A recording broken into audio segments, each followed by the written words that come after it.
राहुल गांधी और कांग्रेस पार्टी का कहना है सरकार आपकी है, सिस्टम उनका है।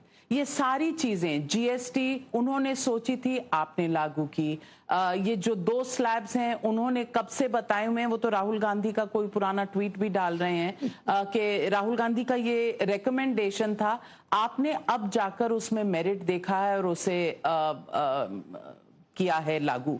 मैं पूछना चाहती हूँ, वाकई सरकार आपकी है, सिस्टम उनका है? एक प्रकार से राहुल गांधी जी अपनी नाकामियों के बारे में खुद को सर्टिफिकेट दे रहे हैं, क्योंकि उनकी राज जब इतने वर्षों तक चली, उन्होंने तो बजाय उनकी सरकार के पारित किए ऑर्डिनेंस को आप मीडिया के सामने फाड़ के अपने खुद के प्रधानमंत्री जी की बेइज्जती करना, उसके अलावा तो उन्होंने कोई अचीवमेंट देश के सामने रखा ही नहीं है।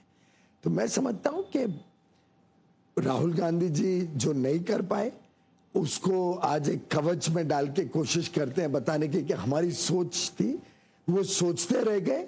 मोदी जी करते में विश्वास रखते थे और हर एक चीज मोदी जी ने जो की है उससे आज जो देश में एक पूरा उल्लास का माहौल है, पूरे जो उत्साह का माहौल है, जिस प्रकार से 140 करोड़ लोग विकसित भारत 2047 की तरफ तेजी से आगे बढ़ रहे हैं, गरीबी 25 करोड़ लोगों की खत्म हुई है। आज जीएसटी के इस परिवर्तन से पूरे 140 करोड़ हर व्यक्ति को जीवन में फायदा होगा। ऐसा एक व्यक्ति नहीं है पूरे देश में जिनको इन सब चेंजेस से कुछ ना कुछ लाभ, कम ज्यादा हर एक को लाभ होने वाला है। कुछ लोगों का ये भी कहना है कि ये थोड़ा पहले कर देते या अब थोड़ा सा रीइंबर्स कर दीजिए लोगों को, क्योंकि आम यूज की चीजें, खाने पीने की चीजें, टूथपेस्ट हो, टेबल पर लाने वाली सामग्री, इन सब पर जो टैक्सेस आपने 18% रखे हुए थे, 12%, अब आपने 5% किया, पहले कर देते। हेल्थ इंश्योरेंस, सोशल सिक्योरिटी बहुत ज्यादा मिडिल क्लासेस के लिए है नहीं इस देश में। आपने हेल्थ इंश्योरेंस पर इतनी लंबी चौड़ी जीएसटी लगाई हुई थी। ये थोड़ी पहले अगर होता तो क्या होता? जब कुछ चीज मिल जाती है थोड़ा लालच भी आ जाता है कि ये थोड़ा और पहले मिलना चाहिए था। उस दृष्टिकोण से आपकी बात देखी जाए, ये लालच की बात है।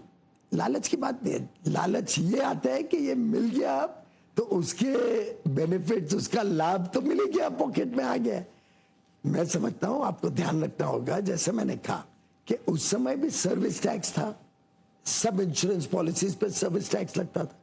तो उस समय के टैक्सेस रेवेन्यू मेंटेन करने के लिए राज्यों के, और 14% हर वर्ष 5 साल के लिए गारंटी करना था कि उनको उतना मिलते रहेगा, और कोविड के समय भी दिया गया। और जब तक वो पूरा रिइंबर्समेंट नहीं हो जाता है तब तक इतना बड़ा बदलाव शायद संभव भी नहीं होता। आखिर ये सब निर्णय कंसेंसस से लिए जाते हैं, कल के भी सब बदलाव कंसेंसस से हुए। कई हमने प्रस्ताव पहले रखे हैं जीएसटी काउंसिल में, जहां विपक्षी दलों ने अपोज करके हमें करने भी नहीं दिया। कई बार आपने देखा है पहले के दिनों में। तो मैं समझता हूं कि जिस प्रकार से प्रधानमंत्री नरेंद्र मोदी जी ने देश की अर्थव्यवस्था को समय के अनुसार समय समय पर लोगों को लाभ देने का काम किया है, इससे जनता में खुशी की लहर है। 12 लाख रुपए तक कोई टैक्स, इनकम टैक्स नहीं लगेगा इस साल के बजट में, आप को ध्यान होगा। तो एक ये कंटिन्यूअस प्रोसेस रहता है मोदी जी का कि लोगों तक लाभ पहुंचे, लोगों का जीवन और अच्छा हो। और अब तो ये शुरुआत है, अब तो और बहुत सारी चीजें मोदी जी के ध्यान में आई हैं, उनके मन में है कि हमें और बहुत सारे बदलाव इस देश में ला